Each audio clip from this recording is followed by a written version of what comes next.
चलिए अपन ने last turn पे इस चैप्टर के अंदर जो प्राथमिक जनन अंग है, वृषण की जो संरचना होती है, टेस्टिस की जो स्ट्रक्चर होती है, उसकी बात अपन ने कंप्लीट कर दी थी। आज अपन बात करने वाले हैं मेल के कंप्लीट रिप्रोडक्टिव सिस्टम की, कि मेल का कंप्लीट रिप्रोडक्टिव सिस्टम कैसा होता है, कैसे स्पर्म का फॉर्मेशन होते हैं, कैसे वो एक जगह से दूसरी जगह जाते हैं। जितना भी अपन ने पढ़ा था, जितने भी नाम अपन ने सीखे थे, उनका फंक्शन आज अपन समझने वाले हैं। उन्हीं फंक्शन को स्टार्ट करने से पहले या कंप्लीट मेल रिप्रोडक्टिव सिस्टम को स्टार्ट करने से पहले सबसे पहले अपन ने जो कल पढ़ा था उसको एक बार रिकॉल कर देते हैं, एक बार उसको समझ लेते हैं, उसको एक बार लर्न कर लेते हैं, उसके बाद अपन आगे चलते हैं।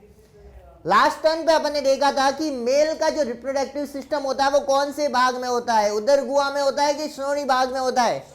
श्रोणी भाग में होता है, पेल्विक भाग में होता है। और पेल्विक भाग में ही इसका जो प्राथमिक जनन अंग होता है, जिसे अपन क्या कहते हैं, वृषण कहते हैं, वो पाए जाते हैं। कितने वृषण पाए जाते हैं? एक या दो या एक जोड़ी?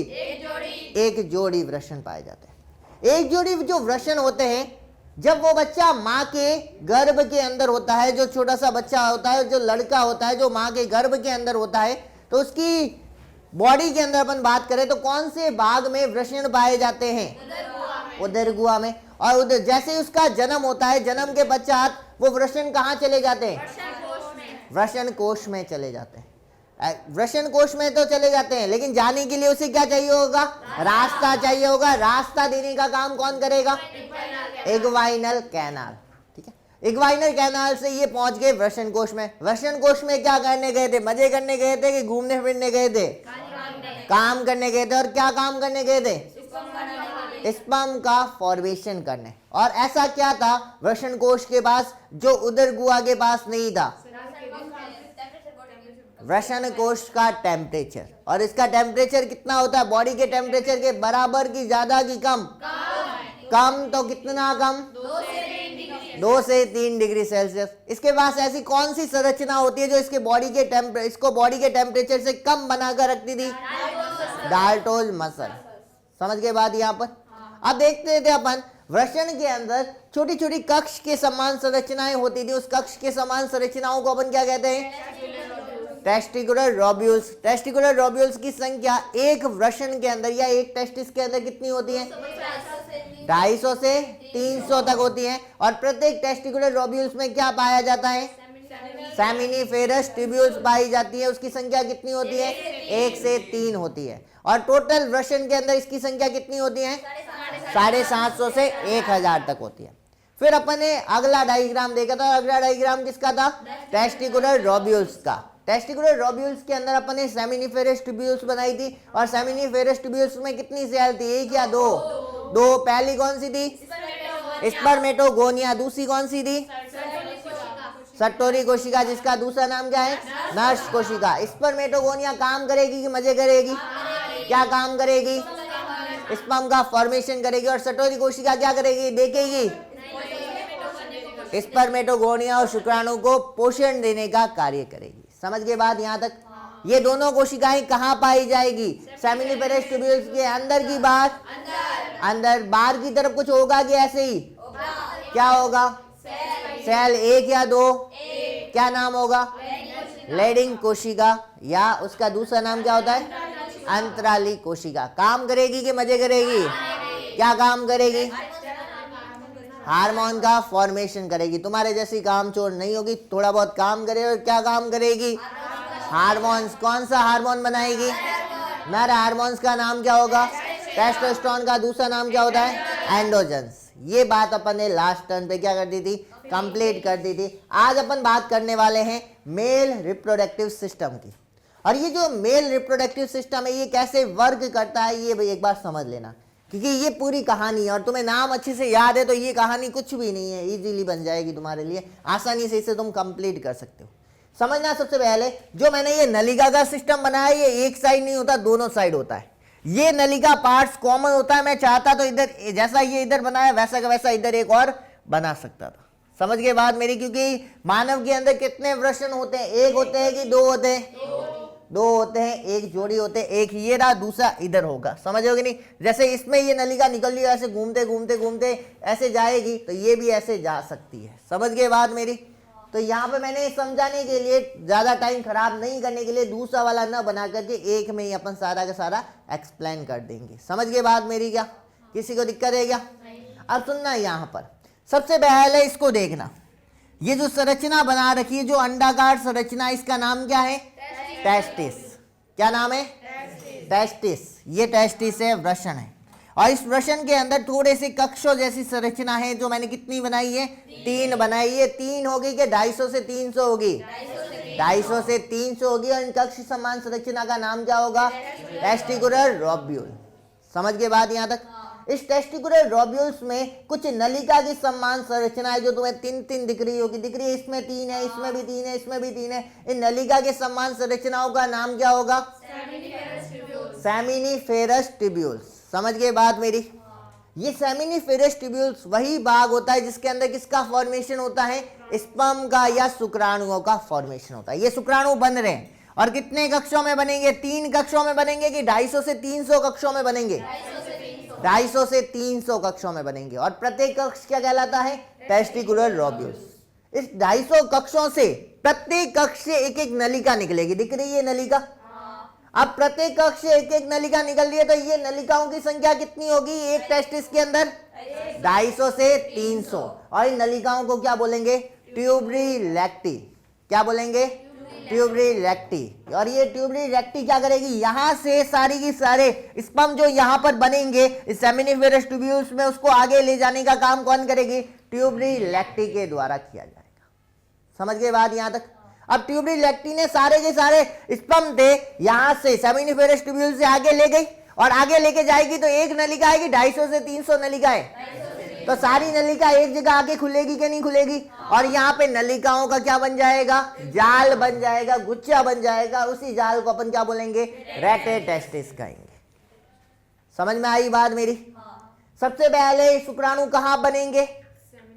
सेमिनिफेरस ट्यूब्यूल्स में। सेमिनिफेरस ट्यूब्यूल्स से यहां से एक नलिका जाएगी जो स्पर्म को लेके जाएगी, उस नलिका का नाम क्या होगा? ट्यूबरी रेक्टी। ट्यूबरी रेक्टी एक जगह जाकर 250 से 300 इकट्ठी हो जाएगी और किसका निर्माण करेगी? रेटेटेस्टिस। अब जितने भी स्पर्म थे जो एक एक टेस्टिकुलर रोब्यूल से आ रहे, एक एक सेमिनिफेरस ट्यूब्यूल से आ रहे, सारे एक जगह इकट्ठे होंगे कि नहीं होंगे? और बहुत ज्यादा होंगे कि नहीं होंगे? तो यहां पर शुक्राणु का क्या होगा? थोड़ी देर के लिए भंडारण होगा। समझ गए बात मेरी?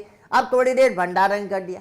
अब यहां से रेटेटेस्टिस से हजारों की संख्या में पतली पतली नलिकाएं निकलती है, और इन हजारों की संख्याओं की पतली पतली जो नलिकाएं होती है, इन्हें सम्मिलित रूप से अपन क्या कहते हैं? वास एफरेंशिया। अब रेटेटेस्टिस से स्पर्म को आगे ले जाना है, यहीं रोके रखना है तुम्हें? आगे ले जाना है, तो ये हजारों पतली पतली नलिकाएं इन स्पर्म को आगे ले जाने का काम करेगी, और इन नलिकाओं को क्या बोलेंगे अपन? वास एफरेंशिया। समझ में आई बात मेरी? अब ये लेके जा रही है हजारों नलिकाएं, हजारों लाखों करोड़ों स्पर्मों को आगे लेके जा रही है, और ले जाने के बाद ये हजारों नलिकाएं एक कुंडलित भाग बना देगी, बहुत सिकुड़ा हुआ भाग, पूरा कुंडलित भाग नलिकाओं का बना देगी। और इस कुंडलित नलिकाकार भाग को अपन क्या कहते हैं? एपिडिडाइमिस।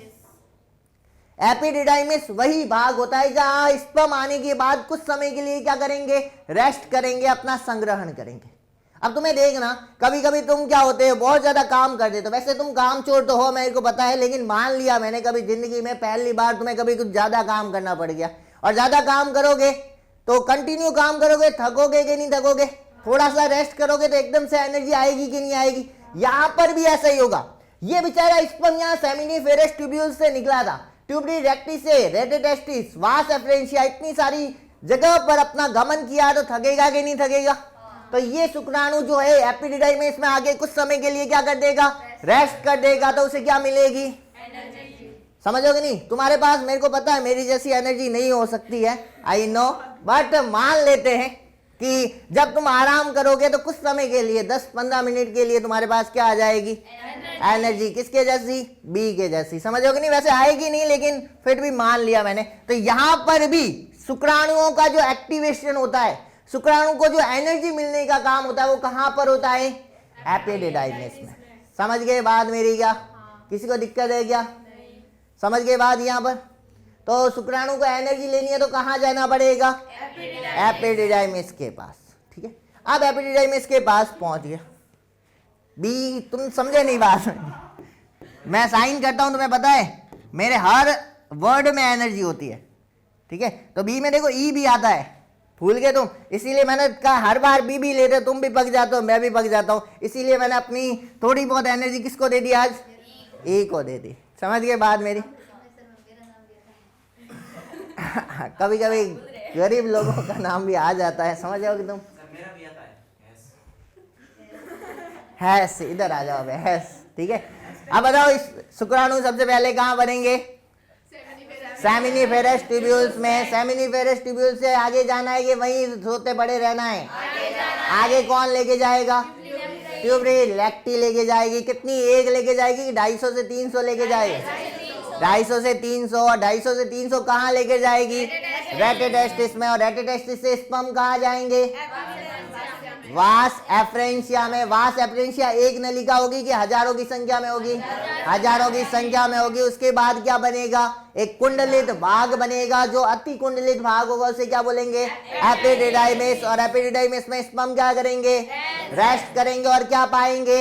एनर्जी पाएंगे। समझ गए बात? यहां तक? यहां तक दिक्कत है किसी को? अब फिर से अपना एनर्जी जितना रेस्ट करना था एनर्जी ले लिया, वापस से क्या करना स्टार्ट करेंगे? भागना स्टार्ट करेंगे। और भागने के लिए उसे रास्ता चाहिए होगा कि नहीं चाहिए होगा? और ये रास्ता कौन प्रदान करेगा? Vast difference.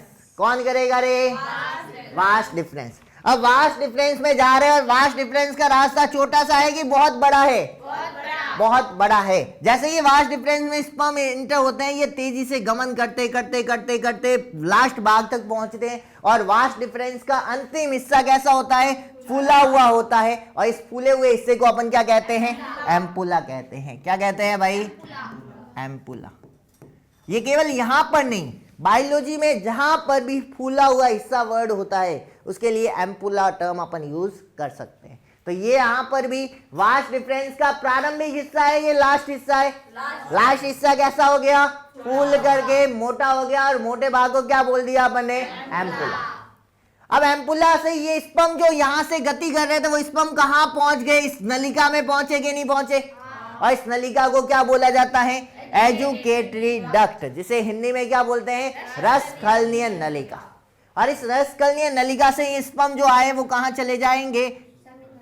सेमिनल वेसिकल के अंदर, शुक्राशय के अंदर इंटर हो जाएंगे। अब देखना यहां पर स्पर्म को बहुत लंबा सफर तय करना है। और लंबा सफर तय करने के लिए उसे क्या चाहिए होगी? थोड़ी बहुत एनर्जी की, बहुत सारी एनर्जी की रिक्वायरमेंट होगी। बहुत सारी एनर्जी की रिक्वायरमेंट होगी, बहुत सारी ऊर्जा की रिक्वायरमेंट होगी। इसीलिए स्पर्म के अंदर कुछ पदार्थों को मिलाना पड़ेगा। और स्पर्म के अंदर कुछ पदार्थों को मिला करके तुम्हें किसका फॉर्मेशन करना पड़ेगा?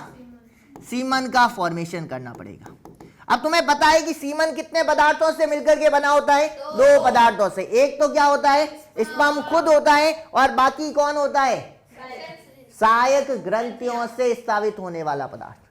और तुम्हें मैं बता दूं कि सीमन के अंदर जो स्पर्म है वो सीमन का कितने प्रतिशत भाग का फॉर्मेशन करता है? केवल 10% भाग।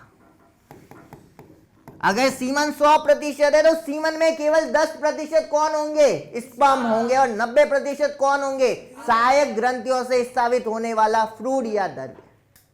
समझ गए बात? यहां तक किसी को दिक्कत है क्या? अब देखो यहां पर स्पर्म आ गए। स्पर्म को अब क्या करना पड़ेगा? कुछ एनर्जी के सोर्स देने पड़ेंगे, क्योंकि इसको बहुत लंबा सफर तय करना है। इसको बॉडी से भी बाहर निकलना है, मादा के वेजाइना के अंदर भी इंटर होना है, और वहां पर इसे फर्टिलाइजेशन भी करना है, यानी फीमेल गैमेट के साथ फ्यूजन भी करना है। इतना लंबा सफर करना है तो इस लंबे सफर के लिए बहुत ज्यादा एनर्जी की रिक्वायरमेंट होगी। इसीलिए इसके अंदर कुछ पदार्थ जो होते हैं वो शुक्राशय के द्वारा डाल दिए जाते हैं। और जो पदार्थ डाला जाता है वो पहला पदार्थ कौन सा होता है? फ्रक्टोज। फ्रक्टोज किसका बना होता है? एक प्रकार की स्टार्च है, शुगर है एक प्रकार की। और शुगर क्या देती है तुम्हें पता है? शुगर है तो क्या है? कार्बोहाइड्रेट है कि नहीं? अरे तुमने पढ़े हुए कि कार्बनिक घटक जिसमें कार्बोहाइड्रेट होते हैं, प्रोटीन होते हैं, वसा होती है। और जो कार्बोहाइड्रेट होते हैं वो क्या काम करते हैं? एनर्जी देने का काम करते हैं। फैट क्या करती है? मोटापा बढ़ाती है। प्रोटीन क्या करता है, तुम्हारी त्वचा का फॉर्मेशन करता है कि नहीं करता रे? तो इसीलिए यहां पर किसका फॉर्मेशन हो रहा है, कार्बोहाइड्रेट का। और कार्बोहाइड्रेट क्या करेगा, स्पर्म को क्या देगा, एनर्जी देगा, ऊर्जा देगा। इसीलिए मैंने क्या लिख दिया, फूड सोर्स, यानी एनर्जी का सोर्स है, खाने का सोर्स है। इसे खाना मिलेगा तो ज्यादा एनर्जी मिलेगी कि नहीं मिलेगी? मैं तुम्हें यहाँ बिठा दूं 100 दिन, ठीक है ना, 100 दिन यहाँ बिठा दूं, ठीक है, और खाना लेकर आऊं रोज, ठीक है, खाने में लेके आ जाऊं बर्गर पिज्जा सब कुछ लेके आऊं, और तुम्हें यहाँ बिठा दूं और तुम देखते रहो और मैं खाते रहो, कितना अच्छा दृश्य होगा, समझोगे नहीं? तो तुम भूखे मरोगे कि नहीं? 100 दिन तुम मेरे को देखते रहो और चुपचाप कुछ नहीं बोल पाओ, ठीक है ना। वो अलग बात है, मन में गालियां दे दो, जिंदा रह सकते हैं ऐसे 100 दिन। हाँ, वो सूखी लकड़ियां होती है उनकी बात नहीं कर सकते, जो अच्छे खासे होते हैं 100 दिन आराम से जिंदा, ठीक है, समझ गए बात मेरी? तो यहाँ पर भी ये ऐसा काम नहीं करेंगे, ठीक है ना। ये बेचारा शुक्राशय थोड़ा सीधा साधा है, मेरे जैसा नहीं है, इसीलिए शुक्राशय क्या करेगा, जो खाना बनाएगा वो किसको दे देगा रे, स्पर्म को दे देगा। और उसके अंदर मुख्य रूप से क्या होगा, फ्रक्टोज होगा।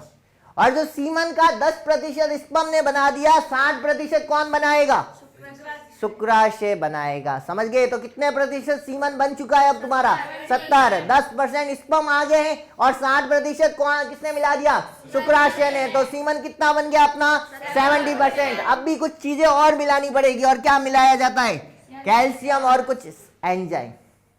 ये एंजाइम क्या काम आते हैं, कौन से एंजाइम होते हैं, जब अपन फर्टिलाइजेशन पढ़ेंगे तब बताऊंगा, ठीक है ना। तो यहां पर कितनी चीजें मिलानी है शुक्राशय के अंदर, 3। पहला क्या मिलाओगे, फ्रक्टोज, दूसरा कैल्शियम, दूसरा क्या मिलाओगे रे, और तीसरा कुछ एंजाइम। और ये कितने प्रतिशत भाग होंगे सीमन का, 60% भाग होंगे, समझ गए बात मेरी? 3 पॉइंट तुम्हें किसके लिए याद करने हैं, शुक्राशय के लिए। याद रहेंगे क्या, किसी को दिक्कत है क्या?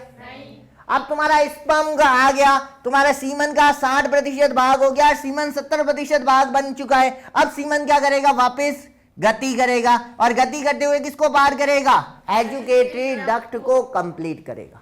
और जैसे ही एजुकेटरी डक्ट को कंप्लीट करेगा, यहां पर पहुंच जाएगा। यहां पर एक ग्लैंड होती है जिसका नाम क्या होता है रे, प्रोस्टेट ग्रंथि। क्या नाम होता है, प्रोस्टेट ग्रंथि। क्या करती है, 3 मेजर काम करती है। पहला काम क्या करती है, सुनना। अब जो तुम्हारा सीमन आया है यहां पर, इस सीमन के अंदर कुछ विशेष पदार्थ और मिलाएगी। इसने भी कुछ पदार्थ मिलाए थे, ये भी कुछ पदार्थ मिलाएगी, जिसमें 2 आयंस होते हैं। पहला आयंस कौन सा होता है, कैल्शियम आयन, और दूसरा आयन कौन सा होता है, फॉस्फेट आयन। ये 2 आयंस किसके अंदर मिला दिए जाएंगे, सीमन के अंदर मिला दिए जाएंगे। और सीमन में जैसे ये फॉस्फेट आयन और कैल्शियम आयन मिला दिए जाएंगे, सीमन में से एक स्मेल आने लगेगी, ठीक है ना, एक बदबू आने लगेगी। और उस बदबू का कारण क्या होता है, प्रोस्टेट ग्रंथि के द्वारा स्रावित होने वाले पदार्थ, समझ गए? इसके अलावा अभी तक इसका कोई कलर नहीं था, अभी ये पानी के कलर का था, कलर लेस था। और जैसे ये पदार्थ तुम मिला दोगे, फॉस्फेट ग्रंथि के जो भी पदार्थ है जिसके अंदर मिल जाएंगे, इस सीमन का क्या हो जाएगा, एक विशेष कलर हो जाएगा, व्हाइट कलर हो जाएगा। और ये व्हाइट कलर प्रदान करने का काम कौन करेगा, प्रोस्टेट ग्रंथि करेगी, समझ गए बात मेरी? अब ठीक है, चलो ये मिला दिया, कैल्शियम मिला दिया, फॉस्फेट मिला दिया, कलर दे दिया तुमने, स्मेल दे दी, लेकिन ये कितने प्रतिशत है आगे उसकी भी बात करते हैं। तो ये सीमन जितना भी होगा उसका कितने प्रतिशत होगा, 25%। 70% पहले बन चुका था, 10% स्पर्म और 60% शुक्राशय के पदार्थ। अब 25% और मिल गए, तो कितना सीमन बन चुका है अपने पास, 95%। समझ गए बात मेरी? अब 95% जो सीमन बन गया वो आगे जाएगा कि यहाँ बैठा रहेगा, आगे जाएगा। और आगे जाने से पहले तुम बताओ, चलो प्रोस्टेट ग्रंथि में कितनी चीजें होगी, यहाँ पर 3 चीजें। पहले क्या मिलेंगे इसमें, आयंस। कौन से आयंस, कैल्शियम और फॉस्फेट आयन। दूसरा काम क्या होगा, यहाँ पर कलर दिया जाएगा। और तीसरा काम क्या होगा, स्मेल, ठीक है ना, बदबू आने लगेगी इसमें से। और कितने प्रतिशत भाग का फॉर्मेशन करेगा, 25% भाग। समझ गए, यहां तक किसी को दिक्कत है क्या? अब तुम्हारा सीमन यहाँ पे बन चुका है 95%, और ये सीमन कहाँ जाएगा, आगे की तरफ। और आगे की तरफ जाएगा तो क्या होगा, ये कहां पर पहुंच जाएगा, तीसरी सहायक ग्रंथि के पास, और तीसरी सहायक ग्रंथि का नाम क्या था? काउपर ग्रंथि, जिसका दूसरा नाम क्या है? बर्बो यूरिटर ग्रंथि। और ये बर्बो यूरिटर ग्रंथि में आने के बाद दो काम करेगा। पहला क्या करेगा? किसका फॉर्मेशन करेगा? श्लेष्मा का। और श्लेष्मा किसके अंदर मिला दी जाएगी? सीमन के अंदर। और जैसे ही श्लेष्मा इसके अंदर मिल जाएगी, तुम्हारा जो सीमन है वो कैसा हो जाएगा? चिकना हो जाएगा। अब चिकने से क्या बेनिफिट है समझना। जैसे तुमने कभी गलती से बहुत ज्यादा चूरमा समझते हो क्या? घी डाल के चूर के ठोक दिया, मतलब खा गए, समझो कि नहीं समझो रे? खाया है ना? अब तुमने खा लिया, उसके बाद क्या करते हो? हाथ धोते हो, ऐसे उठ के आ जाते हो रे? धोते हो पक्का? और जैसे ही हाथ धोते हो तो तुम्हारे हाथ कैसे लगते हैं? चिकने लगते हैं। तो पानी के पार्टिकल उसके ऊपर डालोगे तो वो ऐसे पानी की बूंद ऐसे गति करती हुई दिखेगी कि नहीं दिखेगी? कभी ऐसे जा रही है, हाथ को ऐसे ऐसे करना, अपने आप गति करेगी कि नहीं करेगी रे? देखा हुआ है कि नहीं देखा हुआ है? तो यहां पर भी यही काम करना है कि स्पर्म जो सीमन है, ये इसके अंदर ये तुमने पदार्थ मिला दिया श्लेष्मा, तो ये अपनी गति जो है उसको क्या कर देगा? थोड़ी और ज्यादा बढ़ा देगा। समझ गए बात मेरी? रुब्लिकेशन हो जाएगा और फोकट में अपनी एनर्जी खर्च होने से क्या कर देगा? बचा देगा। फोकट में जैसे ही अब यहाँ पर जो पार्टिकल है वो ऑटोमेटिकली गति कर रहे हैं, उनको अपनी गति करने के लिए क्या नहीं देनी पड़ती है? एनर्जी नहीं देनी पड़ती है। तो इसको एनर्जी बचाने के लिए काउपर ग्रंथि किसका निर्माण करती है? श्लेष्मा का। और श्लेष्मा के कारण तुम्हारा सीमन कैसा हो जाता है? रुब्लिकेट हो जाता है, चिकना हो जाता है। समझ गए बात मेरी? और ये जो बन गया 1 से 5% होता है, और 95% तुमने पहले बना दिया था, बचा हुआ 5% मिल गया, तो सीमन कितना हो गया? 100%। और ये 100% सीमन यहां से क्या निकल जाता है? बाहर। और जो बाहर निकलता है यहां पर ये पूरा का पूरा भाग क्या कहलाता है? पेनिस कहलाता है। इस पेनिस का जो प्रारंभिक हिस्सा है तुम्हें वो हल्का सा क्या दिख रहा है? मोटा दिख रहा है। और इस मोटे भाग को क्या बोला जाता है? Gland penis. ये पूरी की पूरी जो संरचना है इसे पेनिस कहा जाता है। पेनिस का आगे वाला या शीर्ष भाग हल्का सा क्या होता है? मोटा होता है, जिसे क्या कहा जाता है? ग्लैंड पेनिस कहते हैं। और देखना यहां पर इस पेनिस के अंदर एक छोटा सा आगे की तरफ, मुख्य तरफ एक छोटा सा छिद्र होता है, जिससे ये स्पर्म बाहर निकलते हैं। और इस छिद्र को क्या बोला जाता है? यूरिथ्रस मिएटस। ये यूरिथ्रस मिएटस क्या करेंगे? जो भी सीमन आना है वो इसी मुख के द्वारा कहां जाएगा? बॉडी से बाहर निकलेगा। समझ गए बात? यहां तक किसी को दिक्कत है क्या? दिक्कत हो तो बोल देना पहले। है किसी को दिक्कत? एक बार फिर से अपन देख लेते हैं पूरा का पूरा सिस्टम और इसको खत्म करते हैं अपन। ठीक है, एक बार फिर से सुनना। सबसे पहले स्पर्म का फॉर्मेशन कहां होगा? सेमिनिफेरस ट्यूब्यूल्स में। और सेमिनिफेरस ट्यूब्यूल्स कहां पर होती है? वृषण के कौन से भाग में? टेस्टिकुलर रोब्यूल्स में। और टेस्टिकुलर रोब्यूल्स की संख्या कितनी होती है एक वृषण के अंदर? 250 से 300। तो 250 से 300 प्रत्येक टेस्टिकुलर रोब्यूल से एक नलिका निकलती है, जिसका नाम क्या होता है? क्या नाम होता है रे? ट्यूबरी रेक्टी। अब सेमिनिफेरस ट्यूब्यूल्स के अंदर जो स्पर्म बने, इनको आगे ले जाने का काम कौन करेगी? ट्यूबरी रेक्टी। ट्यूबरी रेक्टी कितनी होगी? 1 2 के 4, 250 से 300। और ये 250 से 300 ट्यूबरी रेक्टी आपस में क्या हो जाएगी? मिल जाएगी। और किसका फॉर्मेशन करेगी? रेटेटेस्टिस का। और रेटेटेस्टिस से जो स्पर्म यहाँ पर पहुंचेंगे सभी टेस्टिकुलर रोब्यूल से, वो स्पर्म रेटेटेस्टिस से आगे ले जाने का काम कौन करेगी? वास एफरेंशिया कितनी होगी? एक होगी कि हजारों की संख्या में होगी? पतली होगी कि मोटी होगी? पतली होगी। और ये हजारों की संख्या में वास एफरेंशिया आपस में क्या हो जाएगी? कुंडली के समान संरचना का फॉर्मेशन कर देंगे। उस कुंडली के समान संरचना को क्या बोला जाएगा? एपिडिडाइमिस। एपिडिडाइमिस में तुम्हारे स्पर्म क्या करेंगे? रेस्ट करेंगे और क्या प्राप्त करेंगे? एनर्जी प्राप्त करेंगे। और एनर्जी प्राप्त होने के बाद कहाँ जाएंगे? ये वास डिफरेंस के अंदर। वास डिफरेंस का अंतिम हिस्सा कैसा होगा? फूला हुआ होगा। और इस फूले हुए हिस्से को क्या बोलते हैं? एम्पुला। एम्पुला से स्पर्म कहाँ जाएंगे? एजुकेटिव डक्ट के अंदर रसकलनीय नलिका में। रसकलनीय नलिका से आगे कहाँ जाएंगे? शुक्राशय में। कितने काम करेंगे? 3। पहला क्या मिलाएंगे इसके अंदर? फ्रक्टोज क्या देगा? एनर्जी देगा। दूसरा क्या मिलाओगे? कैल्शियम। और तीसरा क्या मिलाओगे? कुछ एंजाइम। और ये सीमन के कितने प्रतिशत भाग का निर्माण करेंगे? 60% भाग का निर्माण करेंगे। और स्पर्म सीमन का कितना प्रतिशत भाग होते हैं? 10% भाग। और जो अब 70% सीमन बन गया वो कहाँ जाएगा? एजुकेटिव डक्ट में। एजुकेटिव डक्ट से आगे कहाँ जाएगा? प्रोस्टेट ग्रंथि में। प्रोस्टेट ग्रंथि में कितने काम करेगा? 3। पहला क्या मिलाएगा? आयंस। कौन कौन से? कैल्शियम और फॉस्फेट आयन, जिससे क्या होगा? उसको कलर मिल जाएगा। कलर मिलेगा और क्या मिलेगा? स्मेल आने लगेगी। और ये टोटल सीमन का कितने प्रतिशत भाग का निर्माण करेगा?